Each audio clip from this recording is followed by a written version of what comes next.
Previously on the Seventh Valkyrie, BC enters Gold and proceeds to the Garden of Stars, tracing the history, both personal and otherwise, that dwells within those halls. What awaits her in the gambler's paradise? Find out next on the Seventh Valkyrie. But May had rolled the loaded dice and she had won. And now, 3 years later, BC stood here once again. With the ease of going to sleep, BC flicked Scene into existence, long enough to slice through just one link of the chain. Then, she pushed into the Garden of Stars.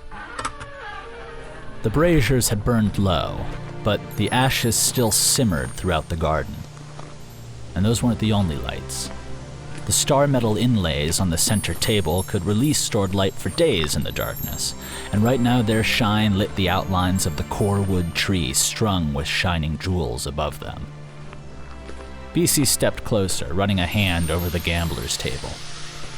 It was shaded under the sheltering branches of the tree, where the stars peeking in from above mingled with the shining leaves and sap and twigs, which were signs of places where the ancient tree had assimilated fragments of old riches and old blood. BC stopped, peeking closer in the dim light. There were new bloodstains since she'd been here a few days ago. Signs of more games with everything to lose.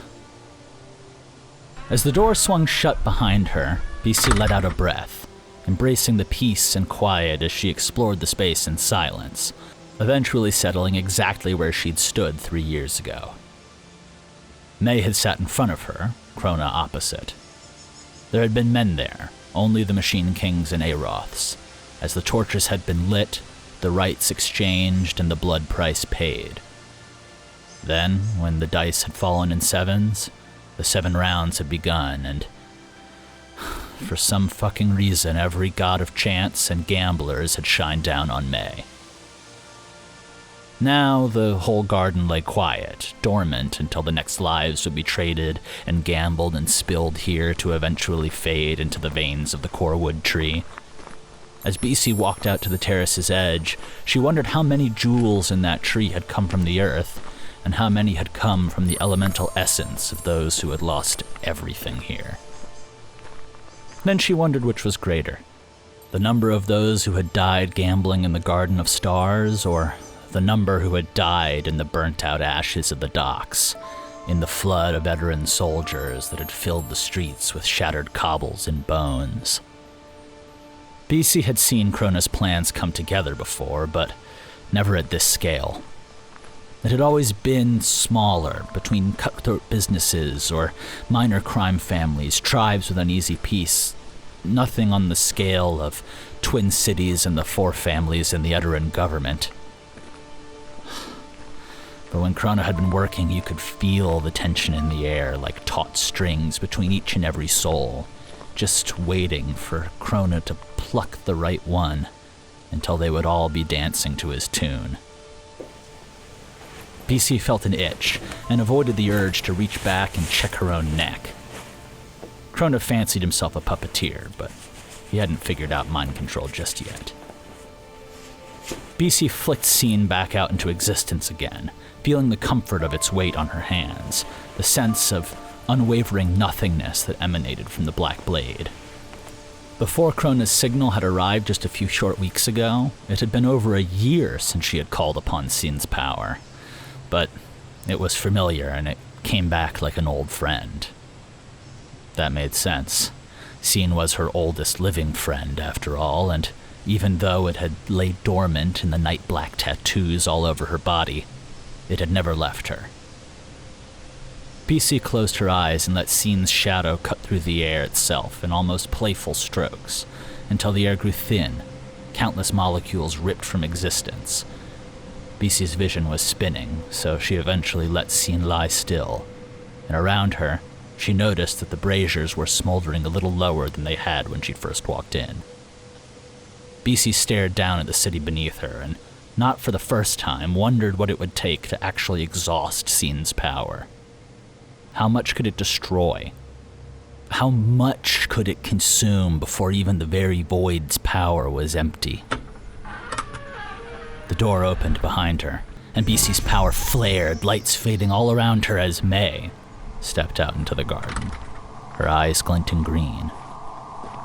Spotting the older woman, BC sighed and returned her gaze to the city beneath her.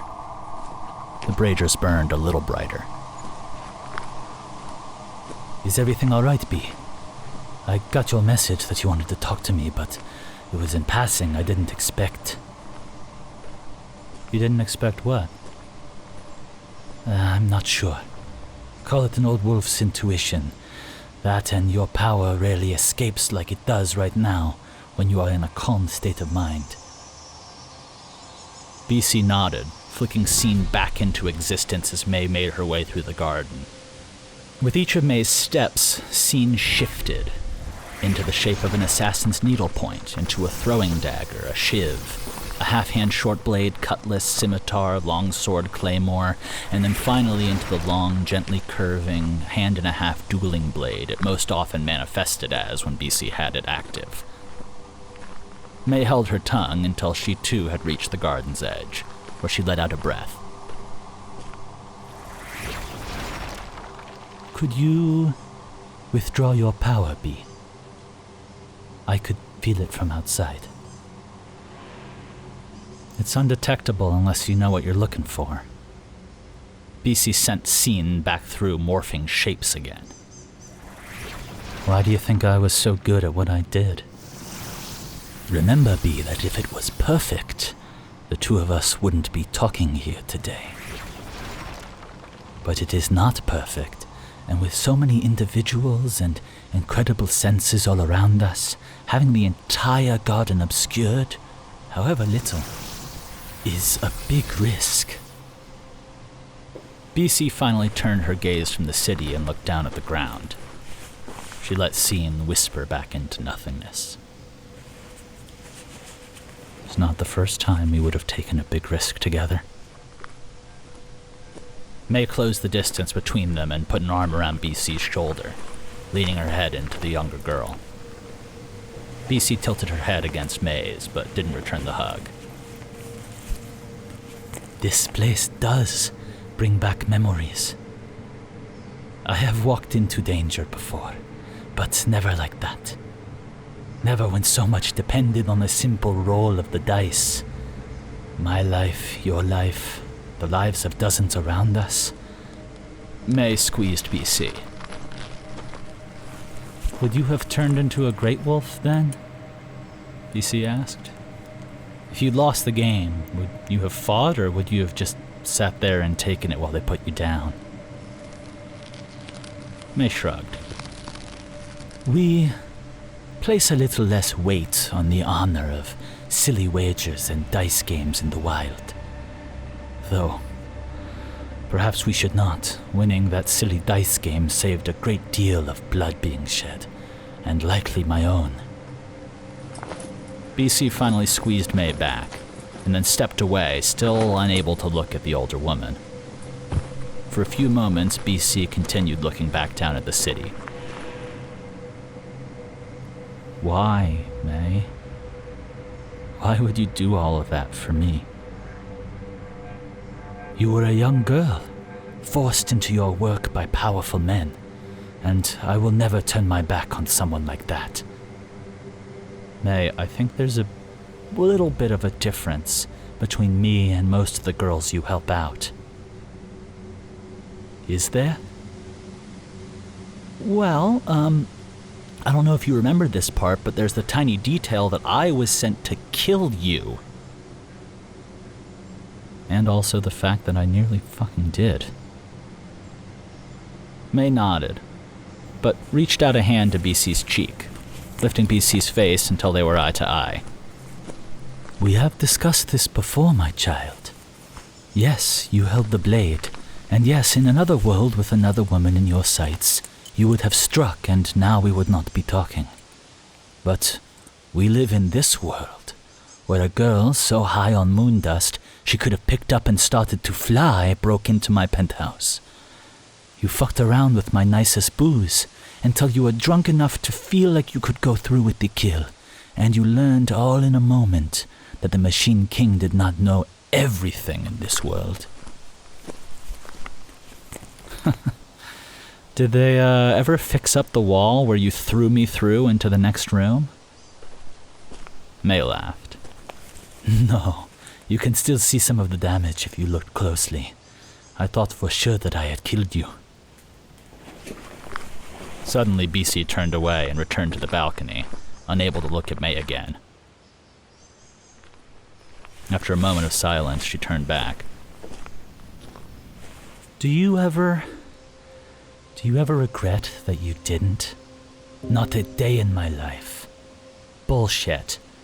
I do not peddle in bullshit, BC. I will admit, there was time when I questioned what I had done. When the seventh hand of the dice fell, I questioned everything.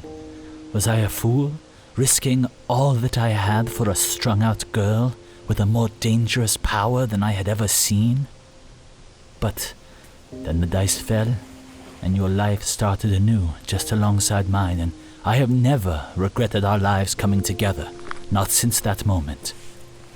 Oh, sure, I've wanted to throttle you sometimes, or slap some sense into you, or lock you in a room with a handsome gentleman or a handsome woman until you find a little love in your life. But, BC, never have I regretted the night that our lives joined together.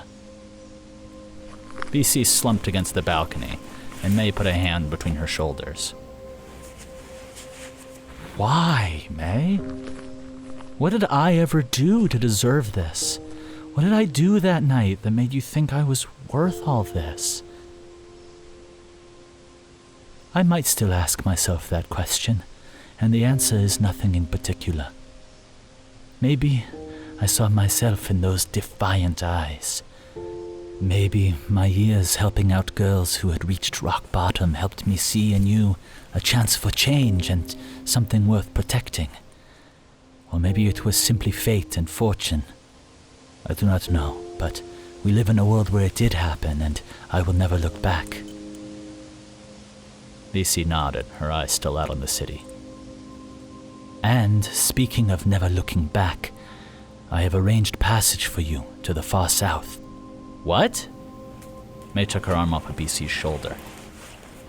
One of the Haven girls, Straina, has begun to show incredible power. I'm sending her to the far south, where she'll be safe, and she can allow that power to grow fully. I want you to go with her.